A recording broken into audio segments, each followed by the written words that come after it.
नाम स्माइरा नसीम है और मैं गुवाहाटी से हूँ। और ये सब जो मेरे पापा न्यूज़ फैला रहे हैं कि मेरी बेटी को किसी ने भगा के रखी, ऐसा कुछ नहीं है, सब झूठ है।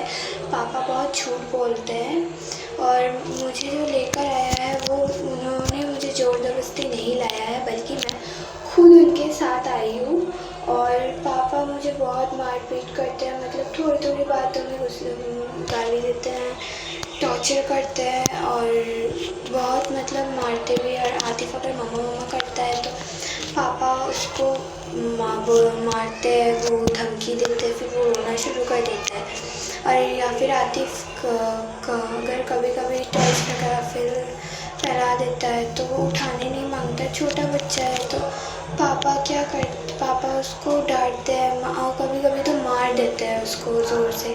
फिर वो रोने इतना लगता है, फिर मुझे चुप कराना पड़ता है। फिर पापा ने जो मम्मी के जाने के बाद शादी भी किया है। शादी करने के बाद में जो वो लड़की है, मतलब वो भी मतलब जो काम मुझसे नहीं किया जा सकता, जो मैं नहीं कर सकती, वो मुझसे करवाती है। और मेरा दादा, चाचू और जो दादा ने नई शादी की है, वो सब मिले हुए हैं, मतलब सब एक साथ मिले हुए हैं। मुझे मेरी मम्मी के पास जाने नहीं देना चाहते हैं। और पापा मुझे बैड टच भी करते हैं। प्लीज़ आप लोग मेरा हेल्प करिए। मेरा नाम तमन्ना परवीन है। मैं कोलकाता से हूँ। अब मेरी शादी नसीम अली से हुई थी।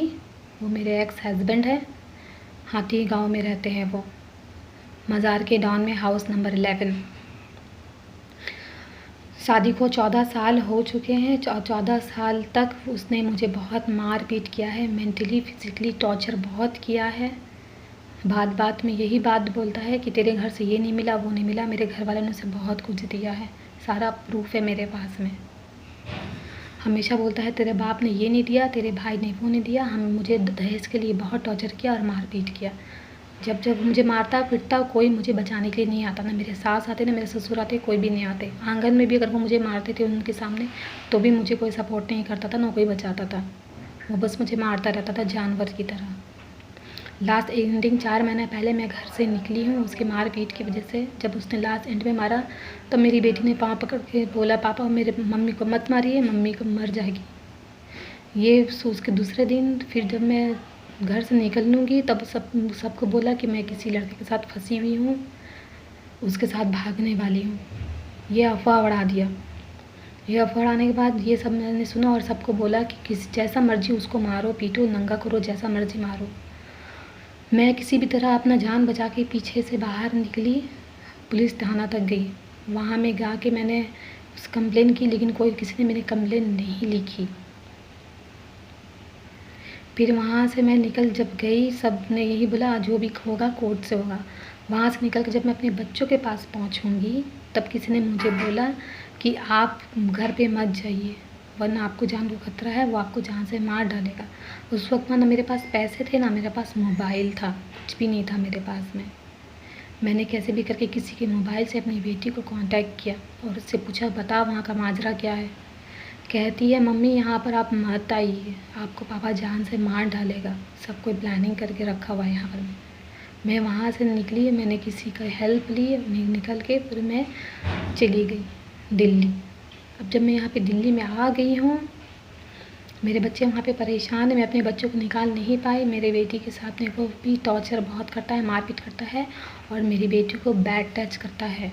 मेरी स्माइरा ने मुझे खुद बोला है, मम्मी वो मुझे बैड टच करता है, जब मैं उन्हें टच करने नहीं देती तो मुझे गुस्सा करता है, मारता है। और उसने बिना डिवोर्स का मुझसे किसी से शादी कर ली है और मेरी बेटी को मारता पीटता है। मेरा आतिफ अगर कुछ कर दे तो उसे भी गुस्सा करता है, इस कदर चिल्लाता है। मेरा बच्चा डर के कांटेक्ट किया और उससे पूछा, बता वहाँ का माजरा क्या है। कहती है, मम्मी यहाँ पर आप मत आइए, आपको पापा जान से मार डालेगा, सब कोई प्लानिंग करके रखा हुआ है यहाँ पर। मैं वहाँ से निकली, मैंने किसी का हेल्प ली, निकल के फिर मैं चली गई दिल्ली। अब जब मैं यहाँ पे दिल्ली में आ गई हूँ, मेरे बच्चे वहाँ पे परेशान हैं, मैं अपने बच्चों को निकाल नहीं पाई। मेरे बेटी के साथ में वो भी टॉर्चर बहुत करता है, मारपीट करता है और मेरी बेटी को बैड टच करता है। मेरी स्माइरा ने मुझे खुद बोला है, मम्मी वो मुझे बैड टच करता है, जब मैं उन्हें टच करने नहीं देती तो मुझे गुस्सा करता है, मारता है। और उसने बिना डिवोर्स का मुझसे किसी से शादी कर ली है और मेरी बेटी को मारता पीटता है। मेरा आतिफ अगर कुछ कर दे तो उसे भी गुस्सा करता है, इस कदर चिल्लाता है मेरा बच्चा डर के रोने लगता है। और जब भी बोलता है मम्मा पास जाना है तो वो मुझसे बच्चों को मेरा मारता पीटता है। और पुलिस कोई एक्शन नहीं ले रही है। मैंने उससे बात की है, सब वही कह रहे हैं कि आप गुवाहाटी आओ। उसने मेरे नाम पे इतना केस लगा रखा है कि मैं गुवाहाटी नहीं आ सकती। खुद मेरी बेटी ने बोला है कि मम्मी आप मत आइए गुवाहाटी, कुछ भी हो जाए हम आपके पास आएंगे। अगर आप आइएगा तो दादा ने बोला है कि आपको 10 साल का जेल करा देगा। और मेरे पास कुछ देर पहले किसी का फ़ोन आया था, वो ये कह रहे हैं कि आप पर तेज़ाब फेंका जाएगा अगर आप जब कहीं भी आप गुवाहाटी में दिखोगी तो मुझे प्रोटेक्शन चाहिए। मैं अब यहाँ से गुवाहाटी नहीं आ सकती। मैं बहुत अकेली हूँ, मेरे माँ बाप भी नहीं हैं, मर चुके हैं, बहुत अकेली हूँ मैं और दिल्ली में रह रही हूँ। मेरे बच्चे मेरे पास भेज दीजिए, वो किशनगंज पुलिस स्टेशन में हैं।